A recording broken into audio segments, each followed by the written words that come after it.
In un primo momento abbiamo incontrato gli attuali gestori e poi chiaramente abbiamo allargato il tavolo anche alle parti sindacali.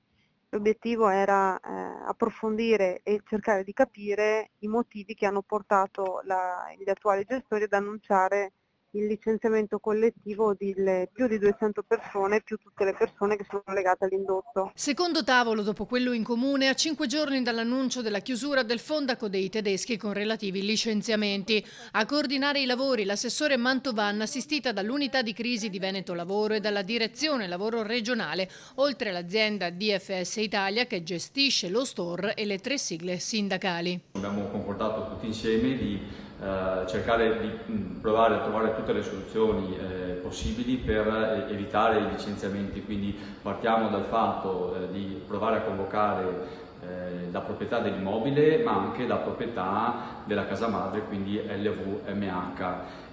Quindi la Regione si adopererà in questi giorni per farli sedere al tavolo, quindi fare un tavolo allargato in modo da vagliare ogni possibile soluzione. Il primo obiettivo è quello di portare a breve ai prossimi tavoli soggetti aziendali che hanno potere decisionale. Il nostro prossimo obiettivo è discutere con chi ha potere decisionale, quindi con quei soggetti che sono chiamati a prendere le decisioni, se è possibile revocare innanzitutto questo tipo di decisione, perché per noi oggi non vogliamo parlare di gestione degli esuberi, noi vorremmo cercare di capire se è possibile ritrattare questa decisione o comunque renderla meno traumatica possibile. Secondo l'assessore, l'azienda avrebbe potuto adottare una modalità diversa nei confronti degli oltre 226 dipendenti. Venire a sapere dai giornali che sono state licenziate più di 200 persone lo trovo eticamente poco corretto, anche perché proprio stamattina ho appreso che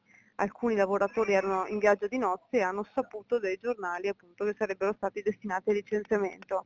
Ma non solo, penso anche al ristoratore famosissimo che ha investito molto in questa struttura, che aveva appena rifatto il menù per la nuova stagione e che anche lui si è trovato a vivere questa sorta di fulmine a ciel sereno. Magari se ci avessero coinvolti prima in questo tipo di problematica forse avremmo potuto fare meglio, ecco.